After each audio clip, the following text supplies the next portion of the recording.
welcome you all to this third day of the third Sex AFIN conference. And it's a pleasure to introduce you Kristen Cheney, that we met a few years ago now, and her work is really amazing. And Kristen Cheney is an independent scholar and research associate for Child Frontiers, that is a consulting company that promotes the care and well-being and protection of children. She's a leading expert on child and youth participatory research, particularly in the area of adolescent sexual and reproductive health and rights. Her work takes an explicitly child-youth-centered approach that considers how young people experience and respond to the various hegemonic institutional and structural elements of global and local development practices. She has led several projects using youth participatory research to explore issues of young people's sexual and reproductive health for Oak Foundation, Save the Children, and ECP80 International. She was also a member of the international expert group that created the Verona Principles International Guidelines on Surrogacy, and served on the Children's Rights European Academic Network and Netherlands Network on Sexual and Reproductive Health. I will copy a link in the chat with her publications because her work is really, really inspiring. So thank you very much, Kristen, to accept our invitation to be here. And I know that it's 1 o'clock in Canada, where you are based now. So thank you for being so late at night and attending this session. Thank you so much, Bruna. I appreciate that introduction. And yeah, it's really not such a problem for me because I'm a night owl. So let's see if I keep my energy up. I'm also pleased to be joining you from the traditional unceded territory of the Wasanich peoples, whose historical relationships with the land endure. So I wanted to mention that. And what I'm going to do is turn on the presentation, so that will be front and center for a little while, but hopefully you'll still hear me just fine, but don't think you'll need to see me so much for this part. So to get started then, I'm going to just provide a quick overview and a bit of context for why I wanted to present this work in this particular conference. And that's because lately, the growing concerns around online safety and discussion about digital child sexual exploitation and abuse have prompted me to refer others to this study that we conducted in 2015 on young people's exposure to sexually explicit media. I felt like it didn't get much traction at the time, and as a career academic and development practitioner, I found that a bit discouraging, to be honest. But with these new developments, I think it's time to revisit this research as a basis to reflect on what progress has, or perhaps has not, been made around young people's sexualities as they develop within today's digital landscape. So what I would like to do is go through the study, some of the challenges that came up, a little bit of the backstory around it, some recent developments, and then maybe open up for discussion about what others think about where we've come since we did this particular study. So I'll start with that. I'll go a bit through, just give you a quick introduction, some context for the study, our objectives and methods, our key findings, and some conclusions. And I believe my co-researchers are with us today, and I might ask them when I talk a bit about more recent developments to tell us a little bit more about what's been happening, particularly in Ethiopia and Uganda, where we conducted this study. But let me first tell you a little bit about that, so we have that as a basis for the discussion about where the debates are at today. So first of all, our formative research findings with youth peer researchers, or YPRs as we call them, in a separate Save the Children project, which strove to better situate comprehensive sexuality education curricula in local contexts, indicated that sexually explicit material such as violent and misogynistic hardcore pornography are in fact widespread in urban and rural project areas in Ethiopia and Uganda. So while we were doing this study, we were looking at some different resources, such as a 2013 rapid evidence assessment of pornography's effects on young people, which confirmed that nearly all the literature available on young people's exposure to porn and other sexually explicit material at the time referred to the global north. Horvath and company found that children had widespread access to porn and were likewise exposed almost constantly to sexually explicit imagery through a media-saturated culture. This had negative and gendered implications for young people's attitudes towards consent and objectification, as well as unrealistic and maladaptive expectations of sex and relationships. Now, at the time, comprehensive education programs, sexuality education programs, or CSE programs in northern countries were only starting to deal with the inundation of digital sexually explicit media. And sex ed in the global south was largely modeled on conservative programs that had failed, frankly, in the global north. So while we were doing these studies on comprehensive sexuality education and trying to actually inform those programs, I felt like pornography was kind of the elephant in the CSE room. Especially in context of widespread interpersonal violence, porn might further undermine the quality of adolescent sexual and reproductive health information and negatively affect young people's, and especially girls', freedom of choice in developing healthy sexual relationships. So these factors provided a clear need for more in-depth research to better understand the ways and the extent to which pornography and other sexually explicit material, or what I'll call SEM to shorten it throughout the presentation, how those influence young people's sexual identity development and decision-making. So with a grant from ShareNet Netherlands, we set out to conduct this study. And I want to just introduce the team a little bit. We did have youth peer researchers, as I mentioned, and I'll say a little bit more about that. But they were supported by local supervisors, coordinators, and myself as the primary the principal investigator. And my local coordinators were Anna Kamusime, who's on the top right here in this picture with a couple of our youth peer researchers in Uganda, and then in Ethiopia, Antene, who's the one in the red shirt on the upper left, and that's with our team in Addis Ababa. And we also had a data analyst, Maki Tsukiyama, who is the person at the second from the bottom right. And I'm in that picture as well with some of our youth peer researchers from Addis as well. So from there, let me just say a little bit about then the context. These were very young countries with unmet adolescent sexual and reproductive health and rights needs. For example, Ethiopia at the time had 42% of the population. They were 10 to 29 years old, 42%. Uganda at the time had the world's second youngest population, with 78% being below the age of 30. And also in Uganda, 98% of children were reporting physical or emotional abuse, and 76% were reporting sexual violence. So these were also areas of high gender inequality and sexual violence. Now, and a few other things to say about that maybe before I go on.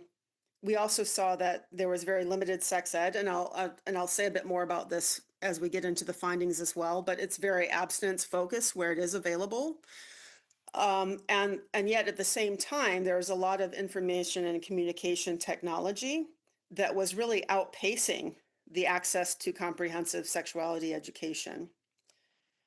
So at the same time, there were anti-porn laws, but they were poorly enforced or they were really used to repress sexuality, especially young people's sexuality, and so were rather problematic in their inception in the first place. So with that in mind, what we set out to do was establish the nature of youth SEM consumption as a baseline for future studies. Porn's relationship to CSE programs could then be further explored to provide a basis for strengthening local capacity relating to knowledge management about SEM and service provision of CSE. The findings, we hoped, could help create CSE programming that's better equipped to respond to youth's local realities. to obtain as clear and accurate a picture as possible on a sensitive topic about which young people may hesitate to open up to adult researchers, we adopted an intersectional youth-led participatory research approach. And I've written a bit on this elsewhere, so I can provide those links for more information. But luckily, Bruna, you've also put in my publications list there, which is pretty complete. So you could also see it there. So I don't want to go too much into that, except to say that we recruited our youth peer research teams from that previous comprehensive sexuality education research and the sites where we were working there, which included urban and rural areas in Ethiopia and Uganda with varying levels of information and communication technology accessibility. Now, as you can see, that means that we had 4 urban and rural sites. We had 16 youth peer researchers and adult support supervisors, and we took them through training. They had already learned a bit about research techniques at that point, but one of the things we had to do for this project was also agree on definitions, which was frankly kind of fun at the beginning, because I mean, part of the issue was to figure out, well, how do we define porn versus other sexually explicit media versus, what other terms we might use. So we had to kind of bring ourselves into agreement about the different terms that were used. And so we learned a lot, at least I learned a lot about different forms of slang for how people, especially young people, referred to pornography, including things like blue movies, which is partly where we get the title, Feeling Blue. But a very colorful example I remember from Ethiopia was German karate. So that was one way that they would refer to pornography. So we would kind of get all these slang terms out there and figure out like what did they mean, and then what distinguished, say, porn in the sort of local imaginary from maybe some other kinds of sexually explicit materials before we could really then go out and look for, what was it that young people were being exposed to.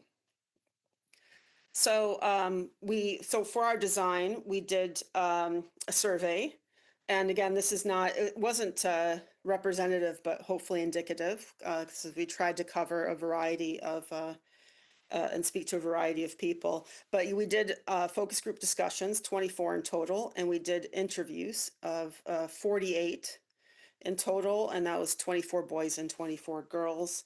I'll give you a little sneak peek. This is in the article, and I'll provide a link for that as well as you can also go to the link that Bruna dropped in the chat. But you can see here that we tried to really get a number of different demographics represented in our sample. So not only Ethiopia and Uganda, urban and rural, but by age, by sex, and even by marital status. We also had in-school and out-of-school kids in the sample. And you can see that from the list of the focus groups that we did. We tried in each instance to do for in-school urban, 1 male, 1 female, 1 mixed gender, and so on. And we got quite an even mix of different types of people in those focus groups. Moving on then to key findings. Now, one second. So now of course, there were quite a lot of other sort of interesting discussions we had around some of the findings, but there were 4 main themes that emerged that we thought were important to speak about, and those were access and exposure, motivations and expectations. So motivations for voluntarily seeking out pornography and their expectations of it, behaviors and attitudes, and the consequences of those. So I'll take each one of these separately, starting with access and exposure. Nearly all respondents reported exposure to sexually explicit media, including violent hardcore porn, before the age of 18. In Uganda, rural youth actually reported higher levels of exposure at 95% than urban youth at 91%. The youngest age of the first exposure reported was 8 years old, and in that case, it was through observing an older sibling consuming pornographic images. So it was actually within the family. And there were a lot of instances like that, in fact.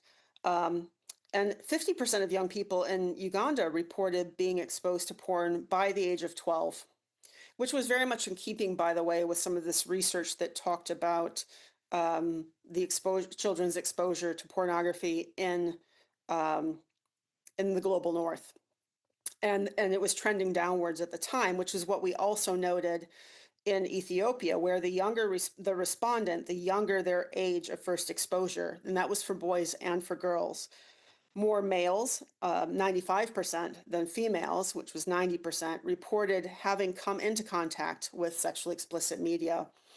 And boys tended to seek access to pornography on a regular basis, whereas girls were more commonly exposed to porn, often through friends, of both sexes really, but more commonly male friends, sending or showing them unsolicited sexually explicit materials. Common exposure vectors were through mobile phones, and that was primarily through Bluetooth. So that really only one child had to have access to the internet. And then once they got an image they downloaded or a video or something downloaded, then they could just Bluetooth it to their other friends who had devices. So that was actually something that was quite common that we saw, and I'll say a little bit more about that later, how that happened. But they also talked a bit about internet cafes, video shops, and video halls as kind of sites or vectors through which they were exposed. And this gives you an example of that. This was this is one of the figures, a youth peer researcher named Shakira from Kampala showing us a mapping. This is a mapping exercise that we did where they were showing us how easy it was to access pornography due to its ubiquitous presence in their community. So, she was posting this on the wall and saying, it's here, it's here, it's here, it's here, it's here, it's here. It's everywhere. So we saw that quite a lot. Now, this also gives you an idea. This was one of the quotes from a boy in Uganda who said, it's everywhere. It's in your hands all the time. You have it in your bed. It's on the streets. And it's in the car you travel in. Whenever you want it, you will find it. So yeah. Nearly ubiquitous, or nearly universal exposure. As far as the motivations, in focus group discussions, young people, male and female, agreed that they consumed pornography primarily to get ideas about new sexual styles and positions. This was especially important to respondents in Uganda, whereas in Ethiopia, the primary objective was to, and we quote this, release sexual feelings. In both cases, though, young men and women indicated that consuming porn was an important aspect of their social activity with peers. Either they watched porn together, which is how many were first exposed, or they spent time talking about porn they had viewed separately. And so there were some instances where they said, especially unemployed young men would talk about porn as a distraction from the stress they felt at, for example, not being able to find work. So that was another kind of motivation. But as I said, sometimes they would gather together and they would actually trade images or videos with each other through Bluetooth. So, and another quote for you, if I can zoom into that one. There's considerable peer pressure to stay current with the sexual trends depicted in pornography. So as this boy says, during conversations, you hear your friends using terminology you're not aware of, such as the colorful euphemisms I mentioned earlier, like blue movies or German karate. And they talk about sex styles you don't know, and you look like a villager who was left behind. And this was an out-of-school boy in Kampala. So, in the reference to the villager, he's kind of talking about maybe being, I don't know, unsophisticated or, not as tuned in as his friends. So there were a number of kinds of comments like this throughout. As far as expectations, while it's impossible to prove causality, the study results indicated that porn consumption influenced young people's sexual expectations. Most under 18 and in-school respondents in both countries, regardless of gender, tended to believe that porn, quote, shows what sex is really like for normal people, end quote. This could have adverse effects, however. Girls especially complained that porn and SEM created difficult sexual expectations of them. For example, young men and women in Kampala frequently referenced a revenge porn sex tape released by the ex-boyfriend of a popular singer named Desire after their breakup. It circulated quickly through social media, and everyone, quote unquote, everyone had seen the tape many times over, even when they had not sought it out. Girls reported that boys consequently pressured them to be more like Desire. In Kampala's urban sexual economy, participants reported incidents of boys secretly videotaping sex with girls, girls producing their own sex tapes, or partners agreeing to make personal sex videotapes in efforts to make money or become famous. Some young women who actively engaged in sex work in both countries, or had friends who did so, said they produced and distributed SEM of themselves to recruit new clients. But even girls not engaged in sex work were encouraged by male partners to take photos or make videos in order to lend them out and make money. Such production appears to be encouraged by the broader local sexual economy. For example, one Kampala youth peer researcher brought an advertisement from a racy tabloid paper called Red Pepper to a workshop. And that's this in the corner here. It says, "We pay cash for pictures, videos, and sex tapes. Get rich, don't die trying." So social media was also facilitating the production and distribution of SEM by young women, particularly university students, looking for partners to financially support them. In Addis Ababa, in fact, some of the focus group participants said that local sex workers complained that when a university opened in their neighborhood, it ruined their business because female students were looking for sugar daddies and they were stealing clients from them. Others discussed Facebook pages such as Ethiopian Beauty, where young women were posting semi-nude pictures of themselves in hopes of finding a foreign boyfriend who would sponsor them to emigrate. So there is, for girls especially, it's really locked into this sort of, sexual economy, quite literally the economy. So, in terms of behaviors and attitudes, when asked how porn made them feel, young people generally reported positive associations using words such as joy and excitement to describe their reactions to porn. This was the case for boys more than girls, however. Some girls also felt somewhat compromised by porn in that it portrayed women as subject to men's sexual needs, reinforcing unequal power relations between men and women. And this is one example. One out-of-school girl in Addis Ababa shared in an interview. She said, "When I see pornography, it makes me feel terrible about being a woman." And this was because of the way she thought women were degraded in pornography. In contrast, Ethiopian boys in focus group discussions said that watching porn helped them to be more male and fierce during sexual intercourse. These findings correspond with evidence that porn tends to focus on male heterosexuality, promoting constant male sexual readiness and men's domination of sex. Moreover, porn consumption has also been linked to diminished tolerance among men for gender equality and greater tolerance for participation in aggression and sexual violence against women. And so certainly in the interviews and in the focus group discussions, we had young people referencing this sort of thing. Regardless of how porn made them feel, however, almost all respondents acknowledged that they were practicing or were trying to practice what they saw in pornography. This can be particularly problematic when pornography contains violence, which is quite common. One study found that 88% of popular porn contains verbal and/or physical aggression, usually towards women. That's often in not only degrading but body punishing ways. Participants tended to agree that watching pornography affected their peers' attitudes and behaviors, if not their own. Rural Ethiopian students noticed that their friends started dressing differently and changing other day-to-day behaviors once they began watching porn regularly, as well as becoming increasingly violent after viewing violent sex. The Uganda survey positively correlated frequency of access with quote-unquote riskier sexual attitudes. In one FGD, in-school male youth said that porn encouraged them to have unprotected sex because they found the unprotected sexual acts they saw in porn more exciting. In Ethiopia, some boys reported lax attitudes about consent after viewing pornography. Girls reported being coerced into sex while watching pornography with a partner.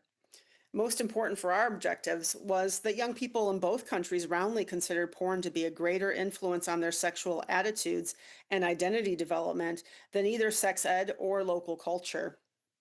In Ethiopia, 73% said porn or SEM affected their sexual attitudes and behaviors, while only 45% said that sex ed did, and 55% said that local culture did.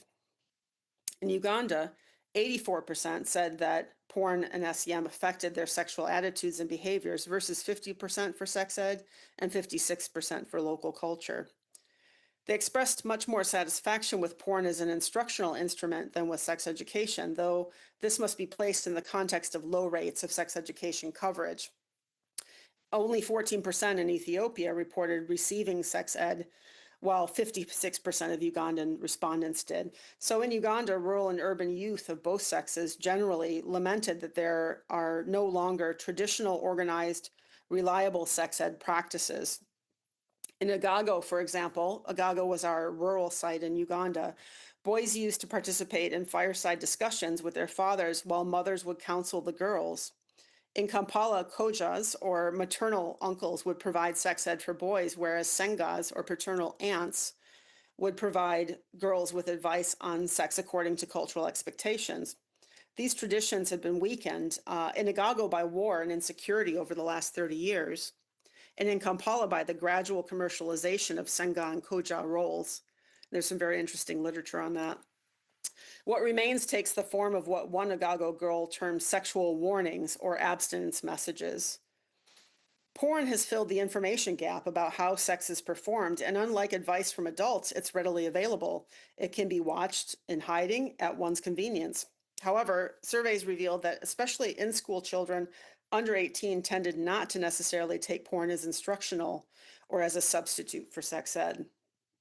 But in a lot of cases, that they were thinking they were expected to do the kinds of things that they saw in such videos.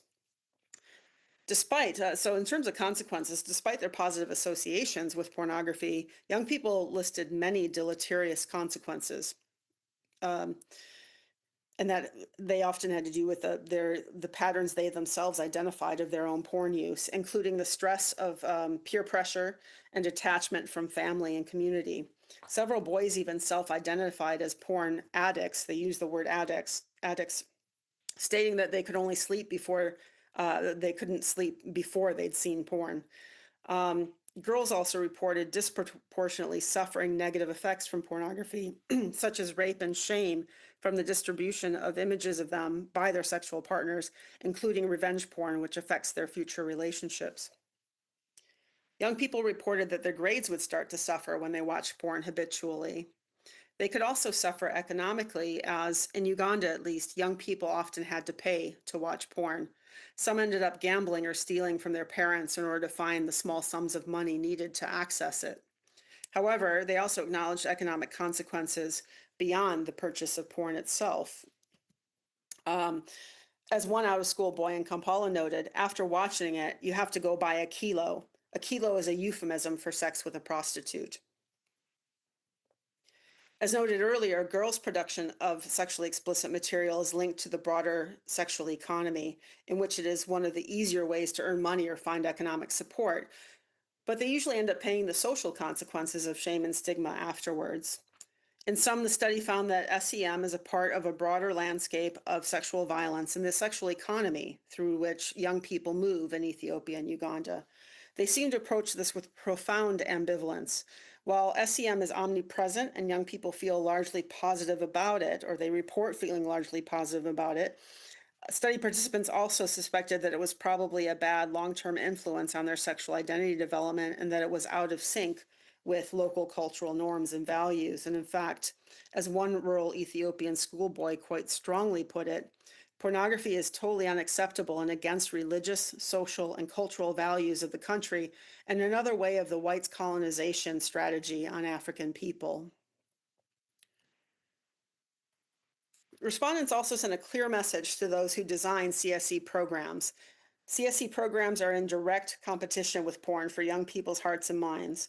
The young turn to pornography to learn about sex because what limited sex education they received was not meeting their needs, particularly with regard to their awakening desires and emotions.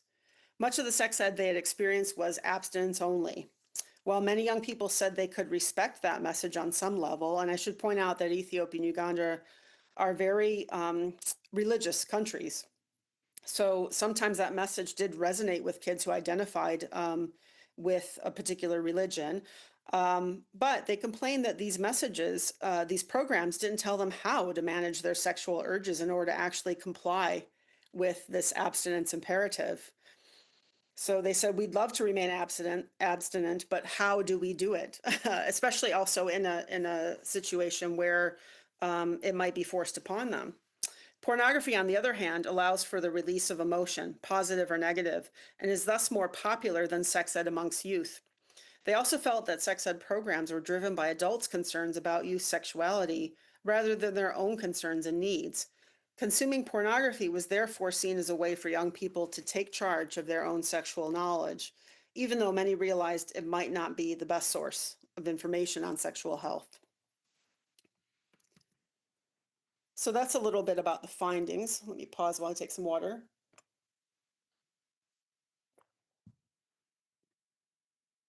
In terms of conclusions, or rather recommendations, let me go back to there. Study respondents and the youth peer researchers made a number of recommendations. And while they thought attempts to ban porn would be ineffective, they thought parents, communities, and government should make more effort to try to prevent it from reaching younger children and or to teach young people how to approach it more critically. This could be accomplished through the development of media literacy skills that would counteract porn's hegemonic representations of sex and relationships. And I do appreciate Dr. Alvarez's point in her presentation yesterday in this conference that the concept of literacy is often contested and deployed in elitist ways. But what youth peer researchers meant was that kids had trouble interpreting what they were seeing and would like the skills to better assess what they're consuming and producing. Adding media literacy components to existing CSE programs could thus help young people critically examine sexually explicit media, and programs could also use information communication technologies to help youth better access healthier sources of adolescent sexual and reproductive health information. Our findings indicated that it would be prudent for sex education programs indeed to rethink their approaches, which in these contexts focused again on abstinence and rarely reckoned with porn's outsized influence. There was a clear need to address it head on and develop more holistic, media responsive CSE curriculum that meet the needs that kids thought porn was meeting, but in healthier ways. Youth peer researchers recommended that sex ed should start much earlier than it currently does, for example, in primary school rather than in secondary school, and that it involve entire families, since young people felt that they could not go to their parents with their questions about sex. And they even said, even our parents don't know. Even if they're willing to talk to us, they don't necessarily know the answers either because they didn't receive sex education as children. But they did call for more youth-centered sex ed based on the actual needs and desires of young people, including the information they sought from porn. The delivery method of sex ed programs should also be more interesting to young people. They listed the use of media, illustrations, and demonstrations, as well as delivery by knowledgeable, youth-friendly professionals as desirable. They also asked that sex ed be available all the time, everywhere, just like pornography. Finally, our findings also pointed to the need for more youth participatory adolescent sexual and reproductive health research in general. We found that involving young people as co-researchers and co-creators of knowledge yielded not only more perhaps authentic, although that word could be contested, results from their peers, but more transformative potential for our youth peer researchers, their relationships, and their communities. Youth peer researchers also reported overwhelmingly positive experiences of conducting research, including increased adolescent sexual and reproductive health knowledge, individual confidence, better ability to communicate across gender and generational divides, and greater openness with peers and elders about sexuality. as well as more critical engagement with media. But this is part of, their message of what they think is really missing from a lot of these programs, and helping them to figure out how to interpret the kind of barrage of images that they were seeing. So that brings me to the conclusions of the study. I want to say a word or two just about some of the challenges that we encountered in doing the research. And again, this is a bit of the backstory, I suppose. When we went to publish on this research, for example, it was part of a special issue, and the editors and the reviewers did a lovely job, but they kind of kept trying to urge us to be more what they would call sex positive. They didn't seem to want us, but what that translated to was that they didn't seem to want us to criticize sexually explicit media. For example, they challenged the statement when we mentioned that boys talked about being addicted to porn. They'd say, actually, research shows you can't technically be addicted to porn. And I felt like it was a bit explaining away the things that the kids themselves identified as problematic about their pornography consumption. Because to me, if a 17-year-old kid is saying, I can't sleep until I watch pornography, or a 19-year-old is saying, I know I should be going out and looking for work, but instead I'm just trying to get together a few pennies to watch more pornography, and they're saying it's a problem for me in my life, it's disrupting my life, then it's kind of disrupting their life, so, but I think it started to feel a bit like, it was this implication that somehow we had an unjust problem with porn. And if we had a problem with porn, we had a problem with sex, and it certainly wasn't that issue at all. And I recalled an anti-porn researcher named Gail Dines saying something like this, that it's like if they're saying I have a problem with McDonald's corporate practices, then somehow I'm against food. And of course, I'm not, certainly not against food, or we weren't necessarily trying to make an unjust critique. But I mean, we found that to be the case. And so it became a bit challenging and a bit discouraging that they wanted to sort of obviate, in some cases, what the young people themselves were reporting about, especially about the problematics. Also, in terms of online safety, I think at the time, not many people seemed to care much about the ways that porn was feeding a culture of sexual violence in these contexts that was facilitated by digital media. So again, I mean, I felt a bit bothered by that personally. I mean, it's interesting because I've researched some very difficult topics throughout my career, including child soldiers, children affected by AIDS. I've had kids die during studies as a result of being infected by AIDS.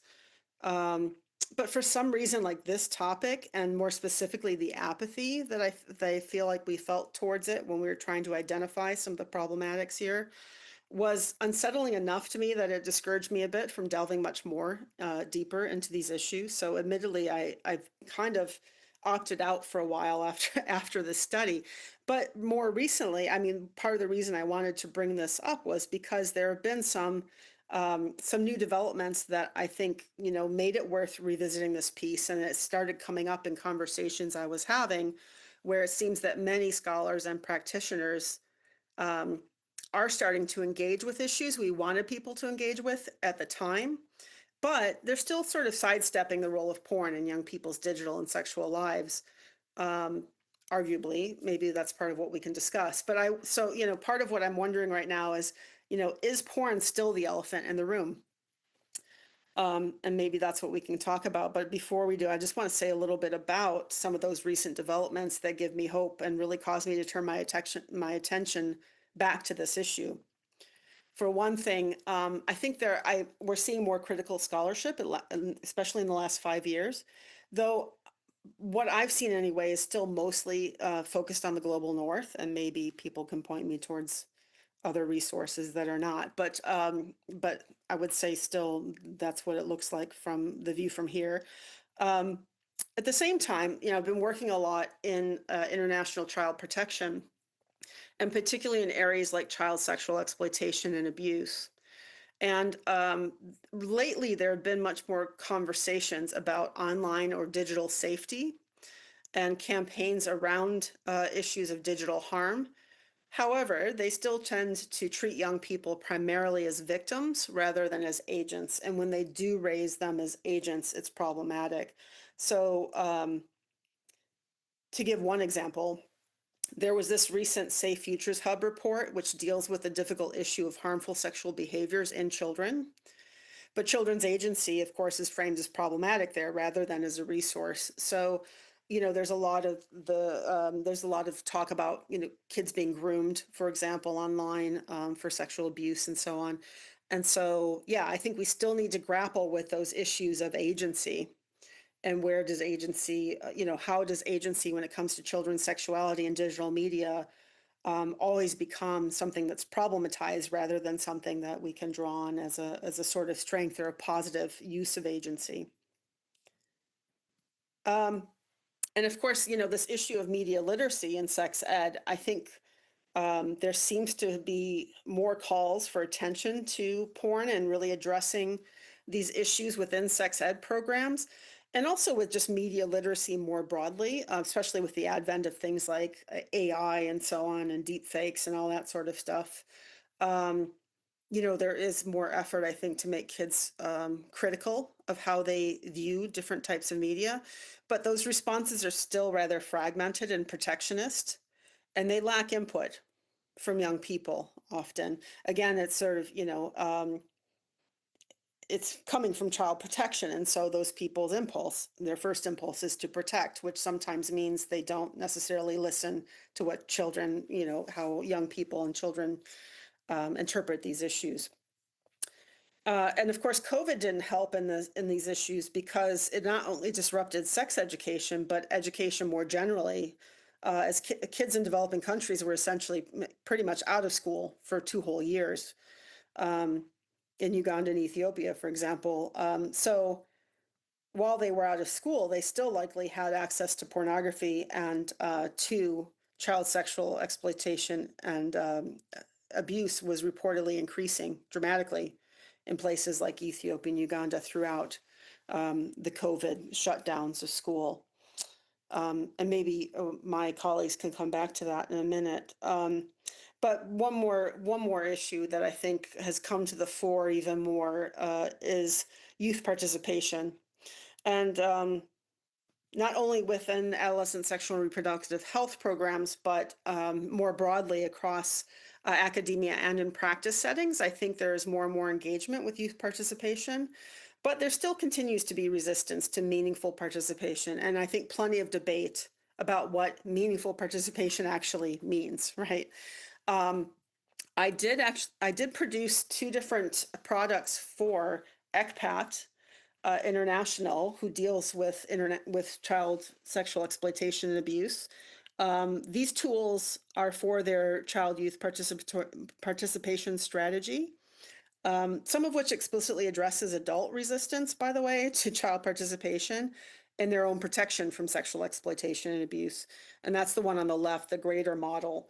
So that's really directed at adults and those, who are maybe hesitant to really involve kids in that. And that's a real struggle in that sector because of the sort of protectionist impulse, which can preclude participation very easily. But they also embarked on more participatory action research with children, and acknowledge that survivors of sexual abuse have more to say about how to address it and how to tackle it. So they are really making those efforts, and I hope that leads to more organizations embracing an agentive role for children and youth in their programming. But some of this perhaps remains to be seen. So those are kind of just my brief interpretations of recent developments, but I would like to call on my co-researchers if they're here. I know Anna was in the call earlier. I'm not sure if Antenne is here, but if they'd like to, maybe they could say a little bit more about specific developments in Ethiopia and Uganda. So maybe, Zenaida, if you could let them open their mics, if you see Antenne or Anna. Hi, Anna is right now connecting. I've just did it and I'm searching now. No, If Antenne Yimmer is there. I don't think so. Okay, Antenne, if you're here, maybe you can just raise your hand Drop and drop a note or raise your hand in the chat. But Anna, would you like to say a little bit about what's happened since we did this study in Uganda? Yes, thank you, Kristen. and if you want, you can also open your camera as you wish. Okay.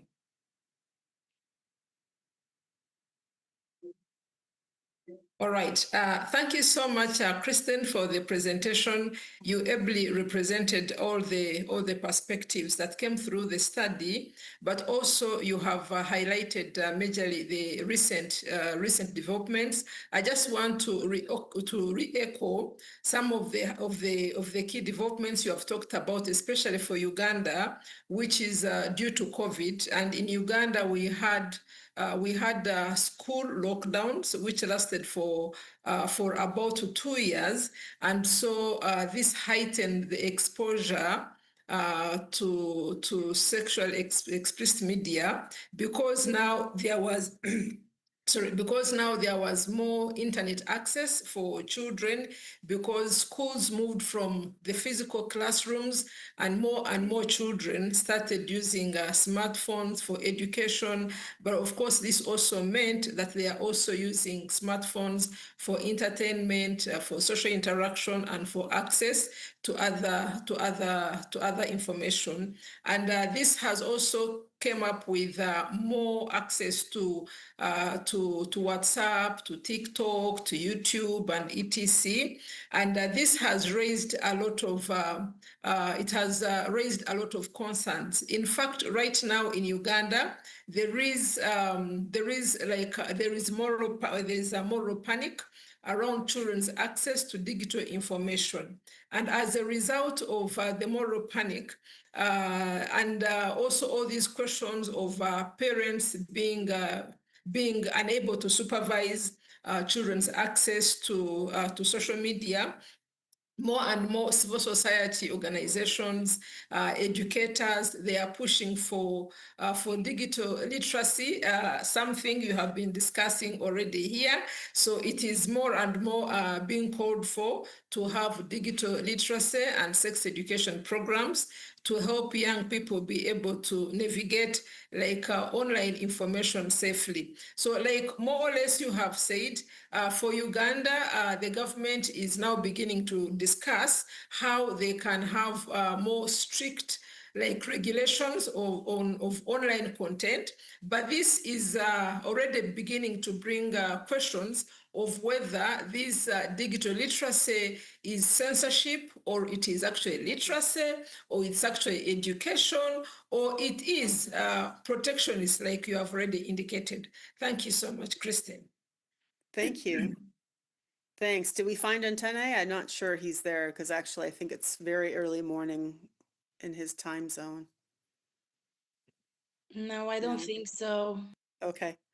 All right. Well, then maybe I can just go on to return to the presentation and just open up for discussion.